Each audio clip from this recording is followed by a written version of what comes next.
Shalom saudara, salam damai sejahtera dalam kasih Tuhan Yesus Kristus. Puji syukur kepada Tuhan yang telah memelihara dan menyertai kita hingga saat ini. Kita kembali memasuki masa Paskah, waktu yang penuh makna untuk merenungkan karya keselamatan Kristus dan bagaimana kita dipanggil untuk menghidupi kasih-Nya dalam kehidupan sehari-hari.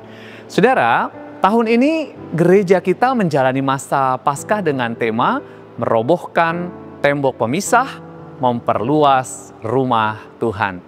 Tema ini diangkat untuk mengingatkan kita bahwa di dalam Kristus tidak ada lagi sekat yang memisahkan kita.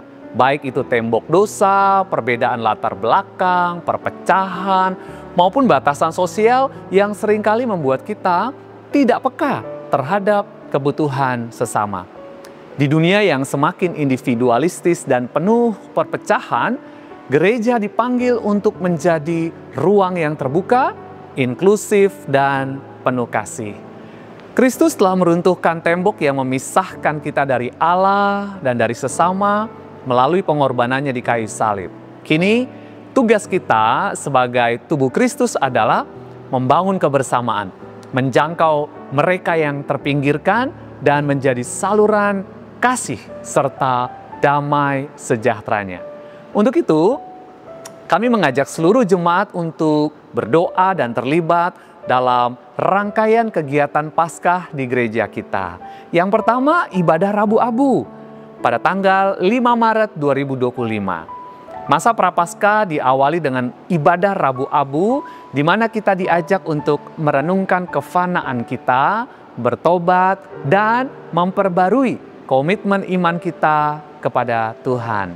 Abu yang ditandai di dahi kita menjadi pengingat bahwa kita berasal dari debu dan kepada debu kita akan kembali. Tetapi di dalam Kristus kita diberikan hidup yang kekal. Kedua, ada kegiatan 40 hari berpantang dan berdoa.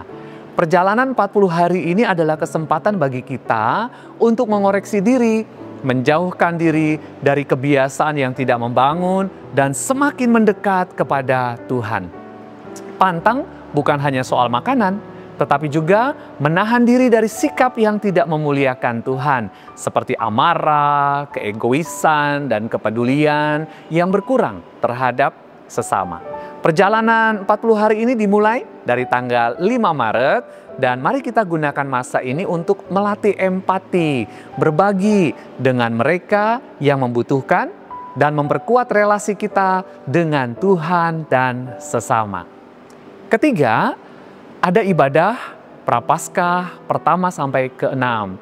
Selama 6 pekan, mulai dari 9 Maret, kita akan mengikuti serangkaian ibadah Prapaskah yang akan menolong kita memahami lebih dalam makna penderitaan Kristus.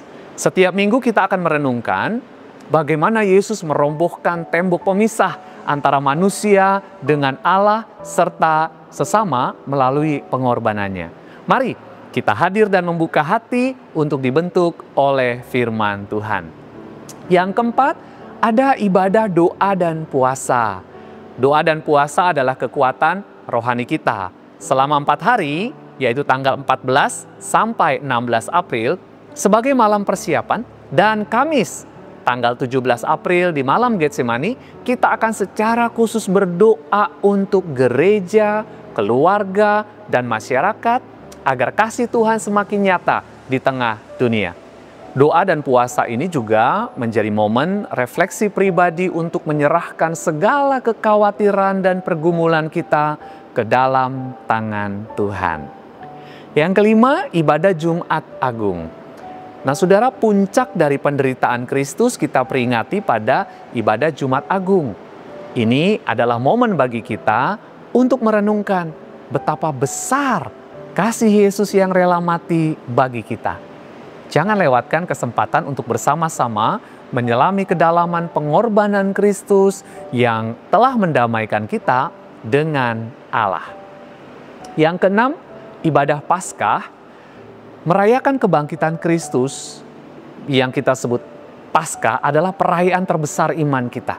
Kebangkitan Kristus adalah bukti kemenangan atas dosa dan kematian. Dia telah bangkit untuk membawa pengharapan baru bagi dunia. Mari kita merayakan kebangkitannya dengan penuh sukacita dan memperbarui komitmen kita untuk hidup sebagai saksinya di tengah dunia yang membutuhkan terang dan kasih Allah. Ketujuh, kita ada aksi sosial, yaitu kepedulian bagi sahabat difabel sebagai bentuk nyata dari tema Paskah tahun ini. Gereja akan mengadakan aksi sosial khusus bagi sahabat-sahabat difabel. Banyak dari mereka menghadapi berbagai tantangan, baik dalam pendidikan, pekerjaan, maupun kehidupan sosial. Kita dipanggil untuk membangun gereja yang inklusif, di mana semua orang diterima, semua orang dihargai, dan diberdayakan. Melalui aksi ini, kita ingin menyatakan bahwa rumah Tuhan terbuka bagi semua orang, tanpa pengecualian. Kegiatan-kegiatan dukungan bagi sahabat difabel ini dapat saudara lihat dalam flyer atau warta gereja GKI Beringin, dan ikutlah serta. Kami mengundang seluruh jemaat untuk ikut serta dalam doa, tenaga, maupun dukungan lainnya agar kita bisa menjadi saluran kasih Tuhan bagi mereka yang membutuhkan.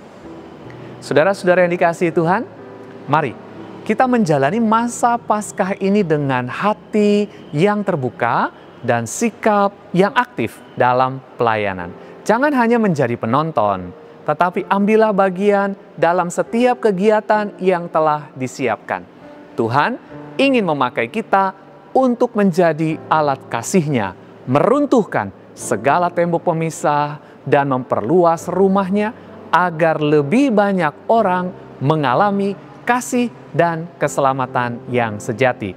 Sebagaimana firman Tuhan berkata, karena Dialah damai sejahtera kita yang telah membuat keduanya satu dan yang telah merubuhkan tembok pemisah, yaitu perseteruan.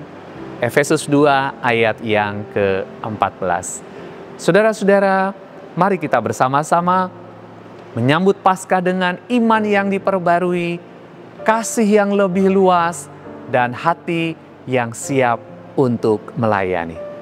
Tuhan Yesus memberkati kita semua. Amin.